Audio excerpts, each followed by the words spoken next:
वाशिम जिल्ह्यात जून जुलै महिन्यात झालेल्या पावसामुळे 23,723 शेतकरी बाधित। या काळात 25,201 हेक्टरहून अधिक क्षेत्रातील पिकांचं नुकसान झाल्याचा प्राथमिक अंदाज। नाशिकच्या निफाडमध्ये अज्ञातानं 700 क्विंटल कांदा जाळला। आगीमुळे शेतकऱ्याचं 7 लाखांचं नुकसान। शासनानं मदत करण्याची शेतकऱ्याची मागणी। बीडच्या परळीत रागाच्या भरात भावानंच कपाशी पिकावर तणनाशक फवारलं। तणनाशक फवारल्यानं कपाशीचं पीक उद्ध्वस्त, लाखोंचं नुकसान। पंचनामा करून नुकसान भरपाई देण्याची शेतकऱ्याची मागणी। गोंदिया जिल्ह्यात खरीपाची कामं झपाट्यानं सुरू। तब्बल 9.34% क्षेत्रावर भात लागवड। बुलढाण्यातील आदिवासी तरुणीच्या शेती कामाची सर्वत्र चर्चा। शेतातील वखरणी, डवरणी, फवारणी, खुरपणी करण्यात मोनू मोहिते पटाईत। मोनूच्या कष्टाचं आणि जिद्दीचं सर्वत्र कौतुक। रायगड जिल्ह्यातील धरणांमध्ये समाधानकारक पावसामुळे मुबलक पाणीसाठा। जिल्ह्यातील 28 पैकी 24 धरणं 100% भरली।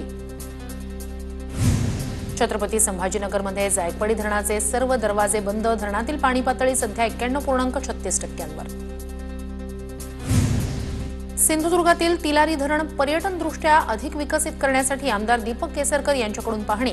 जलसंपदा विभागाच्या अधिकाऱ्यांसोबत बैठक घेऊन विविध सुविधांचा आढावा। भर पावसाळ्यात बुलढाण्यातील सावरखेड गावात पाणी टंचाई। पूर्ण क्षमतेनं भरलेलं पेंटाकळी धरण जवळ असतानाही गावात पाणी पुरवठा नाही। जिल्हा प्रशासनानं लक्ष देण्याची मागणी।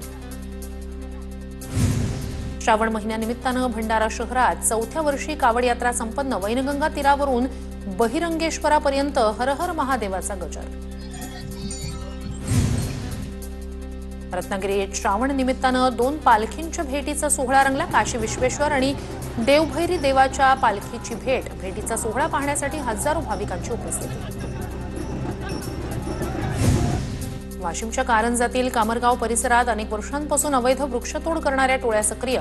वन विभाग याकडे जाणून बुजून दुर्लक्ष करत असल्याचा स्थानिकांचा आरोप। वाशिम पोस्ट कार्यालय वेळेवर उघडत नसल्याचं समोर। पगार घेण्यासाठी आलेल्या वृद्ध नागरिकांना ताटकळत बसून राहण्याची वेळ। सणासुदीच्या काळात कर्मचाऱ्यांनी वेळेवर ऑफिस उघडावं, नागरिकांची मागणी। पुण्यातील यवतमधील तणावानंतर जमावबंदीत शिथिलता। सकाळी 6 ते 11 वाजेपर्यंत जमावबंदी शिथिल करणार। 11 वाजल्यानंतर जमावबंदीचे आदेश पुन्हा लागू होणार। सोशल मीडियावरील आक्षेपार्ह पोस्टवरून निर्माण झाला होता तणाव। आनंदाचा शिधा यंदा वितरित केला जाणार नाही। शिवभोजन थाळी या भोजन पुरवणाऱ्या योजनेतही काटकसर। अन्न नागरी पुरवठा मंत्री छगन भुजबळ यांची माहिती। वाशिम जिल्ह्यातील महामंडळाची स्मार्ट कार्ड योजना कोलमडली। तांत्रिक बिघाड, कार्ड वितरणात आलेले अडथळे आणि यंत्रविषयक देखभालीच्या अभावामुळे योजना रखडली। छत्रपती संभाजीनगरमध्ये दुसऱ्या दिवशीही नारेगावात अतिक्रमणावर कारवाई। नारेगावात रस्ता रुंदीकरणाच्या आड येणाऱ्या शेकडो मालमत्तांवर कारवाई सुरूच। मनपा अलर्ट मोडवर। जळगावच्या मुक्ताईनगरमधील कुऱ्हा इथे 33 गावांसाठी नागरिकांकडून पोलीस ठाण्याची मागणी। परिसरात कायदा सुव्यवस्थेचा प्रश्न निर्माण होत असल्यानं नागरिक संतप्त। अजित पवारांच्या राष्ट्रवादीचे जिल्हाध्यक्ष उमेश पाटील यांची एमआयडीसीतील केमिकलयुक्त पाण्याविरोधात भूमिका। कंपन्यांकडून केमिकलयुक्त पाणी शेतात सोडलं जात असल्याचा आरोप। संबंधित कारखान्यांवर कारवाई करण्याची मागणी। अहिल्यानगर जिल्ह्यातील 3 तालुक्यातील 11 गावांमध्ये लंपीचा प्रादुर्भाव आढळला। संगमनेर, शेवगाव आणि जामखेड तालुक्यातील 11 गावं लंपी बाधित म्हणून घोषित। बाधित क्षेत्रात जनावरांचे बाजार, प्रदर्शन आणि शर्यतींवर बंदी। नाशिकच्या इगतपुरीतील 300 शाळांमध्ये पोषण आहाराच्या लेखी परीक्षणासाठी 300 ते 400 पैसे मागितल्याचा आरोप। मागासवर्गीय शिक्षक संघटनेचे जिल्हाध्यक्ष सिद्धार्थ सपकाळे यांचा आरोप। कल्याण डोंबिवली पालिकेचा नागरिकांना दिलासा। मालमत्ता कर आणि पाणी देयक भरण्यासाठी 30 नवीन केंद्र सुरू। सोलापूरच्या करमाळा तहसील कार्यालयावर पोटेगाव ग्रामस्थांचा मोर्चा। पोटेगाव इथला सौर ऊर्जा प्रकल्प रद्द करण्याची ग्रामस्थांची मागणी। रत्नागिरीच्या चिपळूणमध्ये वीज बिलावरून महाविकास आघाडीनं महावितरणच्या अधिकाऱ्यांना विचारला जाब। महाविकास आघाडीचा सरसकट स्मार्ट मीटर लावण्याच्या प्रक्रियेला विरोध। भंडाऱ्याच्या लाखनीतील कनेरी दगडी गावात विजेच्या धक्क्यानं महिलेचा मृत्यू। घरातील जाळं साफ करताना विजेचा धक्का बसला। पूजा सूर्यवंशी असं मृत विवाहितेचं नाव। पालघरमध्ये आंदोलन करणाऱ्या कामगारांना चिरडण्याचा प्रयत्न, कंपनीच्या वयोवृद्ध मालकिणीचा माजोरडेपणासमोर. दुर्घटनेत 3 ते 4 महिला कामगार जखमी. वेळेपेक्षा अधिकचं काम करावं लागत असल्यानं कामगारांचं आंदोलन. पुण्यात वेतन न दिल्यानं टीसीएस कर्मचाऱ्याचं फुटपाथवर झोपून आंदोलन. कंपनीचा आयडी ऍक्टिव्ह नसल्यानं वेतन जमा न झाल्याचा कर्मचाऱ्याचा दावा. कर्मचाऱ्यानं न सांगता सुट्टी घेतल्यानं त्याचं पेरोल स्थगित केलं. कंपनीचं स्पष्टीकरण. साताऱ्याच्या कुसगाव, एकसर, व्याहळी गाव ते नवी मुंबईपर्यंत ग्रामस्थांचा पायी लॉंग मार्च. अनधिकृत दगडखाणी आणि क्रशर प्लांट बंद करण्याच्या मागणीसह मंत्री मकरंद पाटील याकडे दुर्लक्ष करत असल्याचाही आरोप. वर्ध्यात अवयवदान दिनानिमित्तानं आयोजित जनजागृती रॅलीला सामाजिक संघटना आणि विद्यार्थ्यांचा उत्स्फूर्त प्रतिसाद. विद्यार्थ्यांकडून अवयवदानासाठी जनजागृती. अमरावतीमधील हमालपुरा ते राजकमल चौकाकडे जाणाऱ्या पुलाला तडे. उड्डाणपुरावरील जड वाहतुकीला बंदी. सार्वजनिक बांधकाम विभागाचा निर्णय. जळगावच्या चाळीसगावमध्ये बहाळ गावाला जोडणाऱ्या गिरणा नदीवरील पुलाची दुरवस्था. पुलाला दोन्ही बाजूंनी सुरक्षा कठडे नसल्यानं वाहनधारकांचा जीव मुठीत घेऊन प्रवास. लवकरात लवकर पूल बांधण्याची ग्रामस्थांची मागणी.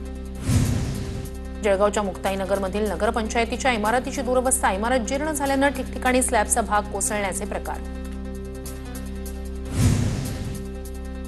गेल्या अनेक दिवसांपासून नाशिककर खड्ड्यांनी हैराण. नाशिक शहरातील रस्त्यांवर मोठमोठे खड्डे. अंबड लिंक रोडवरील खड्ड्यांमुळे अनेक अपघात. पुण्यातील भोर कापूरहोळ रोडची दुरवस्था. रोडच्या दुरवस्थेविरोधात नागरिक आणि विद्यार्थी आक्रमक. जोरदार घोषणाबाजी करून निषेध व्यक्त. रस्ता दुरुस्त करून देण्याची मागणी. भर पावसाळ्यात बुलढाण्यातील सावरखेड गावात पाणी टंचाई. पूर्ण क्षमतेने भरलेलं पेंटाकळी धरण जवळ असतानाही गावात पाणी पुरवठा नाही. जिल्हा प्रशासनानं लक्ष देण्याची मागणी. छत्रपती संभाजीनगरच्या महाराष्ट्र नॅशनल लॉ युनिव्हर्सिटीमध्ये विद्यार्थी आक्रमक. कॅन्टीन सुविधेच्या दर्जाबाबत विद्यार्थ्यांचं आंदोलन. विद्यार्थ्यांनी रात्रभर विद्यापीठाच्या बाहेर जागून काढली. सिंधुदुर्गच्या वैभववाडीत बनावट दारूचा ट्रक पोलिसांनी पकडला. महिन्याभरात वैभववाडी पोलिसांची 4थी मोठी कारवाई. अकोल्यात सार्वजनिक ठिकाणी मद्यपान करणाऱ्या 100 जणांवर कारवाईचा बडगा. जिल्ह्यात कायदा सुव्यवस्था राखण्यासाठी अकोला पोलिसांनी एकदिवसीय विशेष मोहीम राबवली. अकोला शहरात दुचाकी चोरणाऱ्या अट्टल चोराला पोलिसांकडून अटक. चोरट्याकडून चोरीच्या 7 दुचाकी जप्त. नंदुरबारच्या शहाद्यात ट्रक आणि कारची धडक. सुदैवानं घटनेत जीवितहानी नाही. वाहनांचं मात्र मोठं नुकसान. जालन्यात कर्णकर्कश आवाज करणाऱ्या 62 बुलेट गाड्या जप्त. बुलेट गाडीचे सायलेन्सर मॉडिफाय करणाऱ्यांवर कारवाई करणार. जालना पोलीस अधीक्षकांचा इशारा. दारू पिण्यासाठी पैसे न दिल्यानं पेट्रोल टाकून स्वतःचं घर पेटवलं. नाशिकच्या उत्तमनगर परिसरातील घटना. घरासमोरील दुचाकीतील पेट्रोल ओतून घराला आग लावत बाहेरून कुलूप लावून झाला प्रसंग.